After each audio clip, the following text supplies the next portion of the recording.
We're here at Union 3, which is home of the Iraqi Security Forces Command, and it's also home to several international military organisations and coalitions. So I'm going to try and figure out what's what here and hopefully show you guys around. Let's do it. We've been granted access all areas to the epicentre of the fight against Daesh. And that fight is changing. All of the coalition locations in Iraq are now Iraqi bases. We were here to find out how. We'll be going behind the scenes on Operation Inherent Resolve, sitting down with the heads of NATO and the Combined Joint Task Force to understand what the battlefield with ISIS looks like.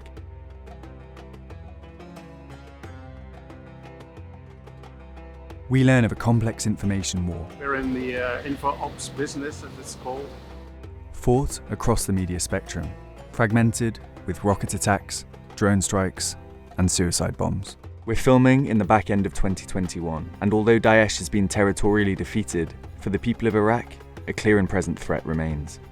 A recent spike in activity from militia groups separate to Daesh has made the battle space more complex than ever. After a short flight from Doha, we were driving through downtown Baghdad with our close protection team. Probably a good time to ask, what is the security situation like in Iraq right now? The main threats currently faced by the Iraqi people, security forces and global coalitions are rocket and drone attacks. On our way through the airport, our camera kit was searched extensively for drones, as more and more often they're being repurposed to carry explosives. Just weeks after our visit, the Prime Minister of Iraq survived such an attack on his home. As we enter the green zone, we hit checkpoints every few hundred meters, and everywhere you look, there's a military presence.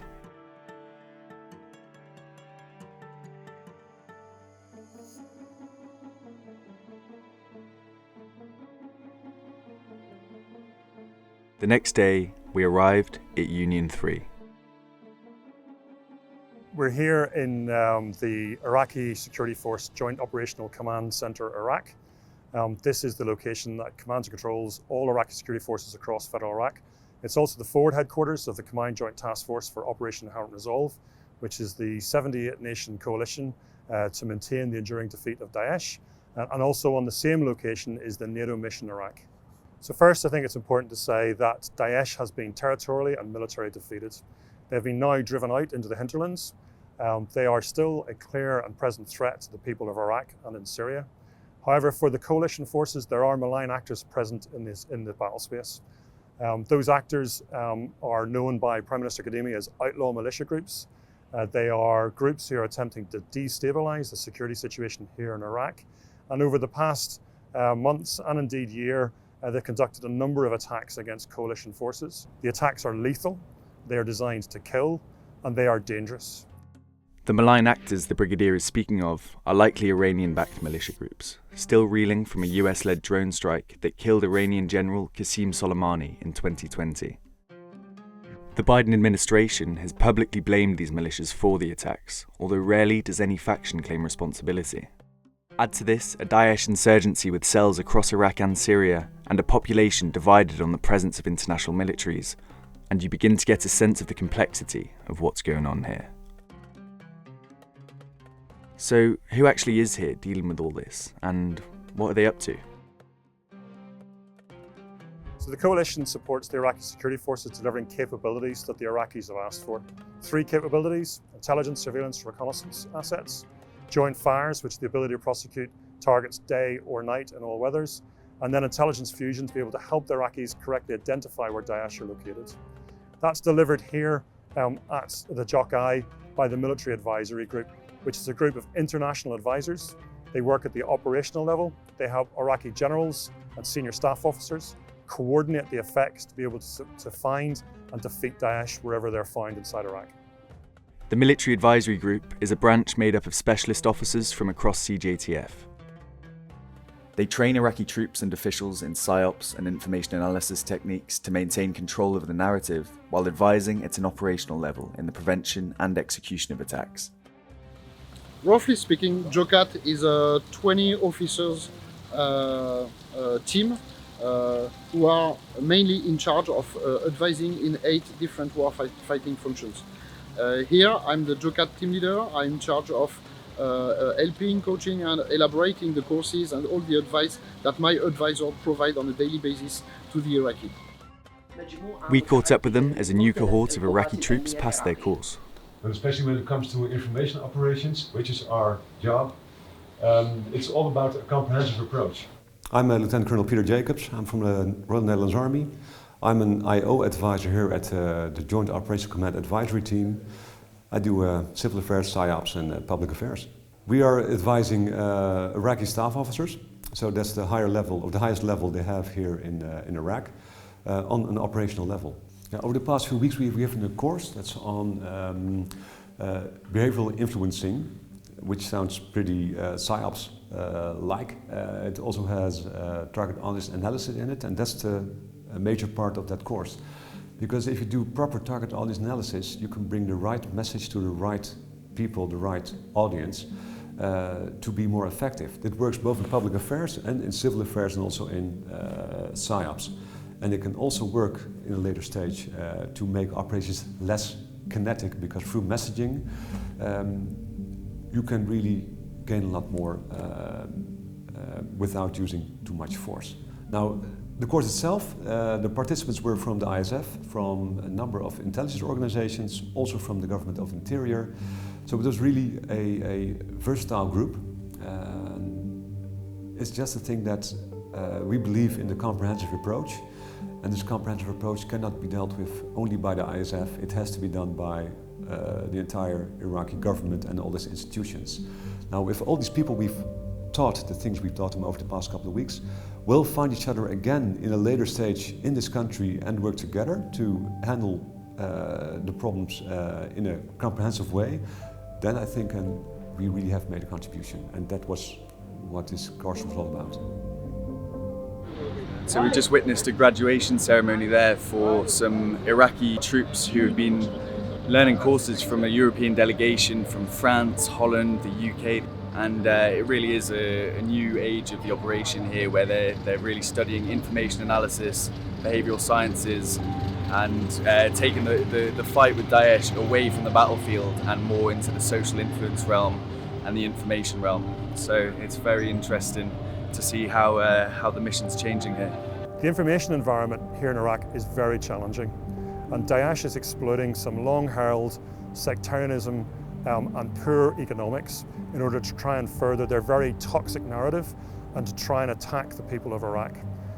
What we have seen, though, is that the people of Iraq have fundamentally rejected the Daesh narrative of radical Islam, radical fundamentalism.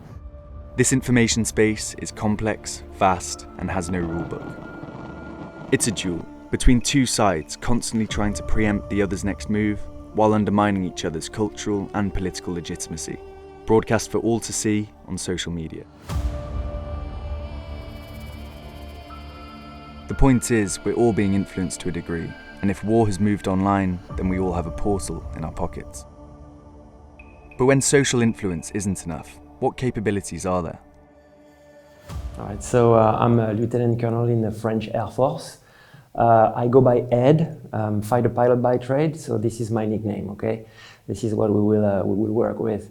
Recently, we've started to have been invited in what they call target decision boards, where they discuss targets that they have from their intelligence sources, national intelligence sources. And then they turn to us and ask us, hey sir, how would you prosecute these targets with the air assets and weapons we have? And that's when we come into play. That's when we look at it with them and try and advise and say, hey, this is how we could do it, because based on the weapons you have, your inventory, these are the effects you can actually generate, and that would be really interesting on that specific target. Recently we had one of those strikes that was 100% achieved by ISF with ISF systems, which is a little victory, if you will.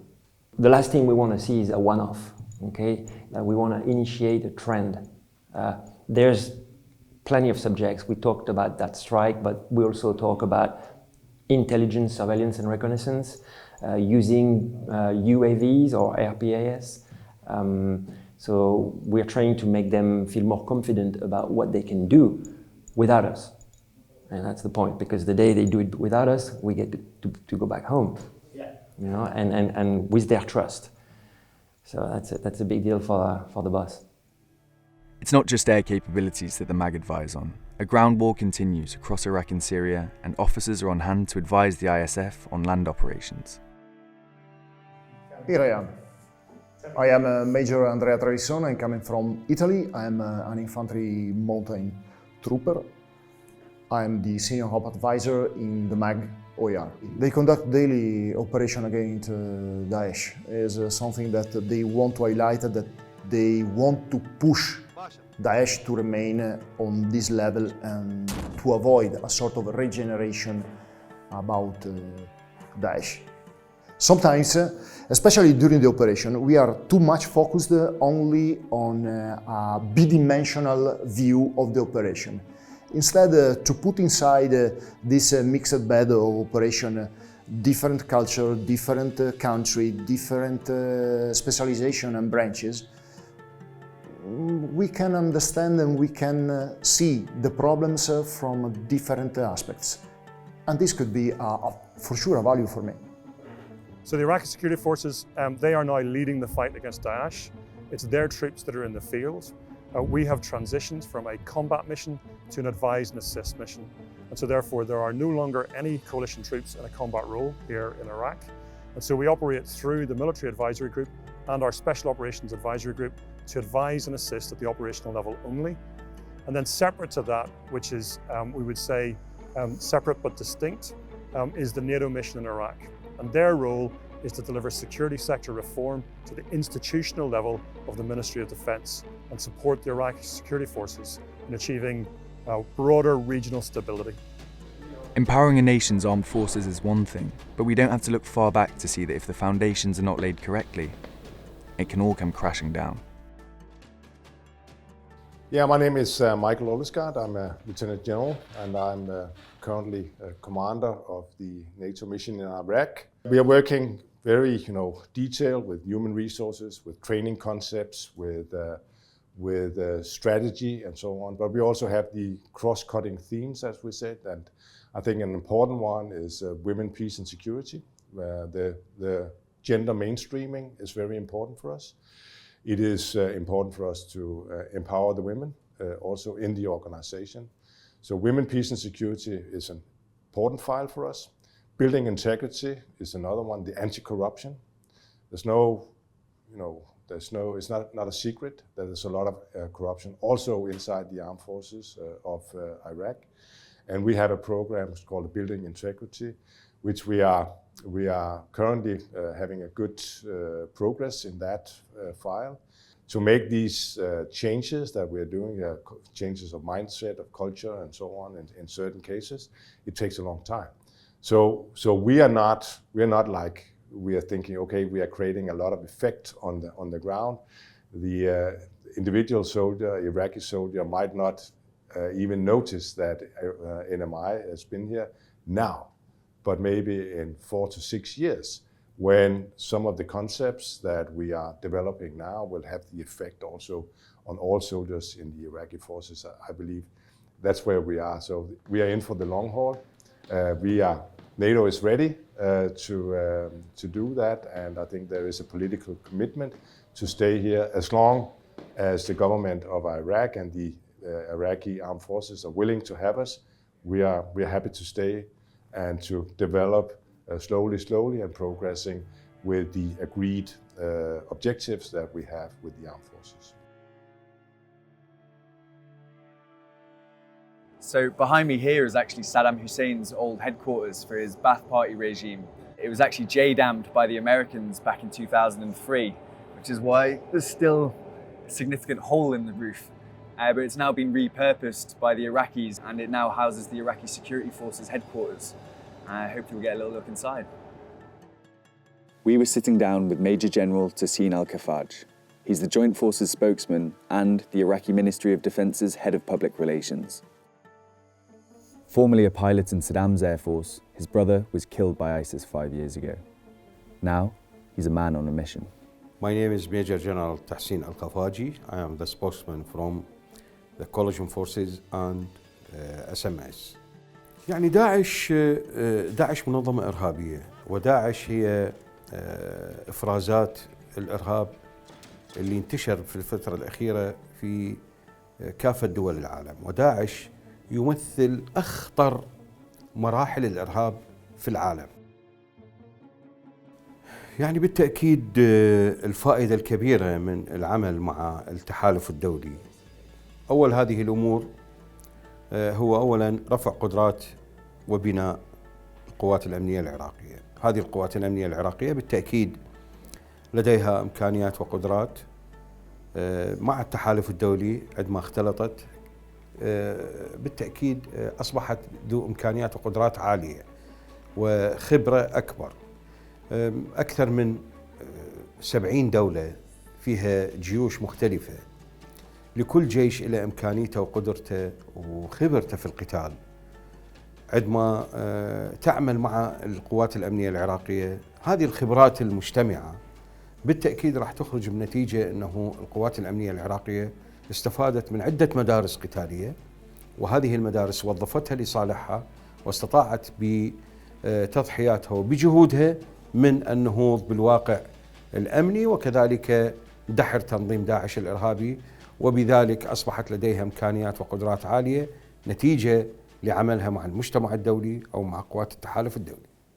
Now you might be thinking, where are the Americans? They are here, it's just that now they're wearing Nike. A considered choice to project peaceful intentions. Our platoon name is the Black Sheep. Why is that? It's kind of like a running joke in our platoon that we've always been like the outcast. So it's just what we came up with. So we got him and we were like, let's change the platoon name. And it's full support. Came up with the Black Sheep himself and we all were like, that's perfect fit. If somebody sees somebody driving around in uniform, it's a lot different than seeing somebody driving around in a polo and khakis. So it's just, once again, kind of that impression you make where you are. So it's kind of the way we've been briefed on it is, hey, you don't want to, we're not here to show force. We're not here to do that. Our sole mission is transport people safely and securely from point A to point B. And doing that without a uniform just makes it that much easier because we're not a bigger target. So what does it take to be part of the crew?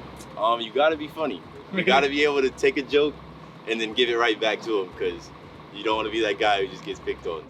This is playing through the headphones. I've got the camera on your Spotify. You're on my Spotify? Yeah, I'm judging you right now. Are you recording this right now? Because I'd like to give a shout out to my girl Taylor Swift. She's got us through month 1 of the deployment. Right. Is that been the soundtrack of the deployment? They're a funny bunch of lads, and the more we hung out, the more I found out about their personal connections to Iraq. They can speak for themselves, but for me, in my views, it's an honor to be here helping out people. So all of us joined for different reasons. I joined to help people. Most of these guys did as well. So just trying to do our part in the big puzzle, right? We're just one piece of the larger picture.